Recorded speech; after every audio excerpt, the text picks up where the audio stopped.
How does this teaching format differ from others? So we feel like this teaching format is really, really unique and different from others because we get so much more interaction and it's really hands-on and it's not from the book. Yeah, it's definitely, I think, for a lot of people, it's made it a lot more entertaining and a lot more interesting because you're actually in the role, especially because it's a crime scene, you're in the role of the detective or something. Or a profiler, I don't know. It's kind of like motivation in a way. Does that make sense? How did working in a group affect your inferences? Working in a group affected our inferences because we were able to take other people's ideas, share ideas as well, and just kind of compare and contrast our ideas so that we were able, and by other people giving us their ideas, we were able to think of more ideas. It just inspires you to think of new ideas based on what they said. Yeah. And that's it. How did your inferences help you with other reading comprehension strategies? Making inferences help with other reading comprehension strategies because everything was kind of interconnected. So before we start off, if you think about it like the elements of art, you teach them all separately, but they're all interconnected in like one way, so they all relate to each other. And like it's when you make inferences, you can also visualize better and you can also make connections better because you're just pulling out all the text clues from the book or this case, the crime scene. To make inferences, you need text clues, but you also need background knowledge.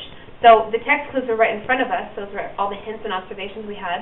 And the schema that we got was making the connections. So by doing this, we were able to make connections, therefore getting our schema, and that was kind of how it helped us connections. And then visualizing, it was just because it was for writing purposes. So when we're writing a story, the character, if they walk into a room, they might not be able to see the jacket over there or the footsteps on the floor.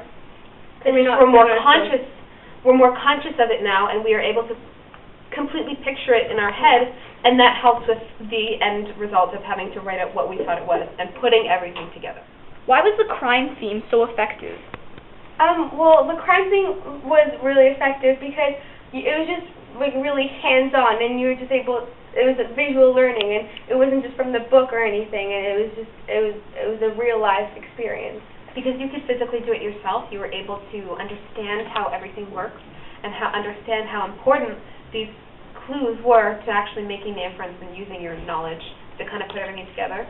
And it also relates to real life. Yeah, because you could feel how, like, for example, crime scene investigators would feel, or like detectives, when they're going and, gathering all these clues.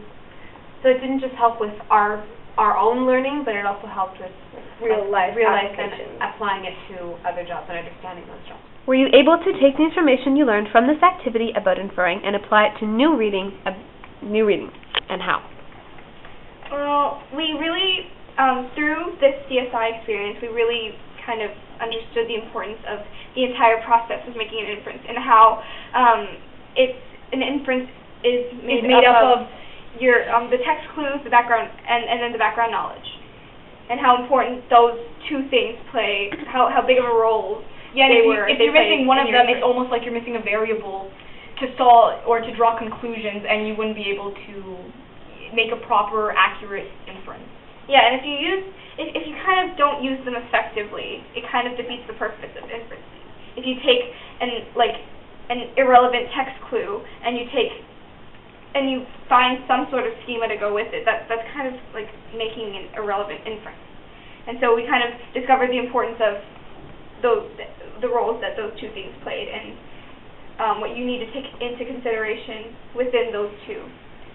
So, and in new reading, we would have to pay attention to the relevant text clues, and the ones that kind of contribute to the bigger picture instead of just kind of the backbone. Instead of kind of like the bigger picture. Yeah, and that would give you more insight and insight into the text and feelings, motives, reasons, basically explanations for why things happened, and also it allows you to sort of kind of get your own opinion in there, and sort of that kind of incorporates your schema too. So yeah. So my personal opinion for this CSI inferring unit, was that I thought that it was a really creative way to just be able to teach students more about making inferences, and I thought that really helped because it was hands-on. I agree with everything that she said. Plus, it really did help with learning more about inferences, because you now know how important making text clues and having the text clues are to making the inference, and it really does help with having the hands-on learning, because you're physically able to do it, not just learn it out of a book.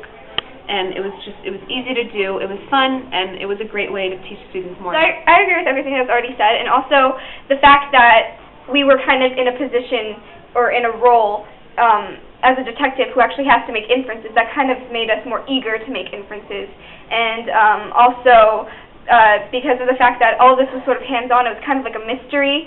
We kind of forgot about the fact that we were learning about inferencing, but we were kind of doing it at the same time, so I guess that kind of made everything more entertaining.